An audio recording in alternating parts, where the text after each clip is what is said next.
সেমাইয়ের রেসিপিটা এই পর্যন্ত অনেকবার করেছি, এবার যেভাবে করলাম আমার করা একদম সেরা একটা রেসিপি।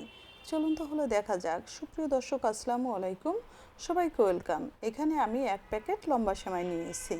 এখানে আপনারা যে কোনো ব্র্যান্ডের সেমাই নিতে পারেন, তবে ভালো একটা ব্র্যান্ডের সেমাই নেবেন। এখন সেমাইগুলো ভালো করে হাত দিয়ে ভেঙে নিয়েছি, দেখেন ছোট ছোট করে। আর এখানে সেমাইটাকে 1/2 ইঞ্চিরও কম ছোট করে ভেঙে নিতে হবে।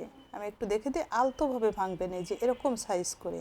হ্যাঁ, সবগুলো সেমাই ভালো করে ভেঙে সাইড করে রেখে দিলাম। পরবর্তী স্টেপে চলে আসলাম। এখানে আমি 1.5 কাপ দুধ নিয়েছি, আর 1.5 কাপ দুধের ভিতরে 3 টেবিল চামচ কর্নফ্লাওয়ার দিয়েছি। ভালো করে গুলিয়ে নিয়ে এখন অ্যাড করে দিব সামান্য 1 চা চামচের 3/1 ভাগ কেওড়ার জল।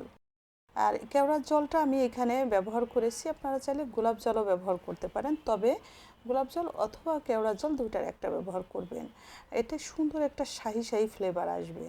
হ্যাঁ, আর সামান্য একটু ফুড কালার দিয়ে দুধটাকে সাইড করে রেখে দিলাম। এদিকে 1 টেবিল চামচ ঘি দিয়ে কাজু, কিশমিশ এবং কাঠবাদাম সব কিছু খুব ভালো করে লাল লাল করে ভেজে নিয়েছি। এর ভিতরে দিয়ে দিলাম সেমাই। সেমাইটাকে এখন একদম মুচমুচা এবং একটু ব্রাউন কালার হয়ে যাবে এ পর্যন্ত ভেজে নিব। দেখেন, এই যে একটু দেখিয়ে দিই, একদম মুচমুচা হয়ে গেছে, মানে চাপ দিলে একদম গুঁড়ো হয়ে যাচ্ছে।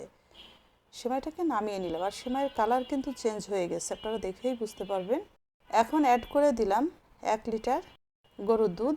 এখানে আমি 1 লিটার দুধকে জাল করে বেশ কিছু সময় 700 ml মতো রাখবো, মানে দুধটাকে বেশি একটু ঘন করতে হবে। হ্যাঁ, আর দুধটা জাল করে বেশ কিছু সময় রেখে এখন অ্যাড করে দিলাম বড় টেবিল চামচের 2 টেবিল চামচ চিনি এবং সামান্য একটু লবণ দিয়েছি, স্বাদটাকে যাতে মিষ্টির ব্যালেন্সটা আসে।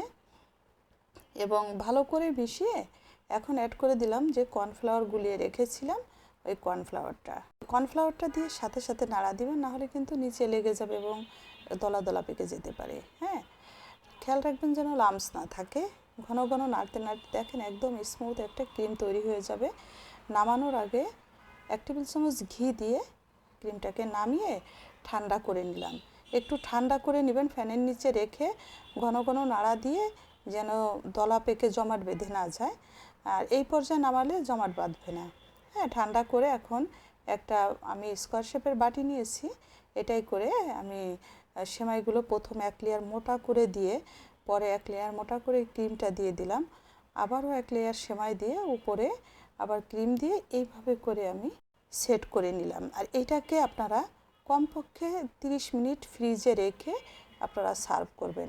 আমি কিন্তু শ্যুটটা শেষ করার জন্য সাথে সাথে একটু দেখিয়ে দিই, দেখেন তারপরেও কতটা পারফেক্ট হয়েছে। এখনও কিন্তু সেমাইটা গরম। যদি আধা ঘন্টা 1 ঘন্টা ফ্রিজে রেখে আপনি এটা করেন, তাহলে মনে হবে একটা কেক। হ্যাঁ, কেকের আপনি যেভাবে কাটবেন সেভাবে থাকবে না, এই সেমাইটাও ঠিক সেভাবে আপনি সার্ভ করতে পারবেন। যার জন্য অবশ্যই কিন্তু আপনারা এই রমজানে, ঈদে, যে কোনো অকেশনে এই রেসিপিটা ট্রাই করতে পারেন। আর যার জন্য শেয়ার করে রেখে দেবেন আপনার টাইমলাইনে। কেমন হলো কমেন্টস করে জানাবেন, আর একটা লাইক দিতে ভুলবেন না। পেজটা ফলো করে সাথে থাকবেন। সবাই ভালো থাকবেন। সবাইকে অসংখ্য ধন্যবাদ সাথে থেকে দেখার জন্য। আল্লাহ হাফেজ।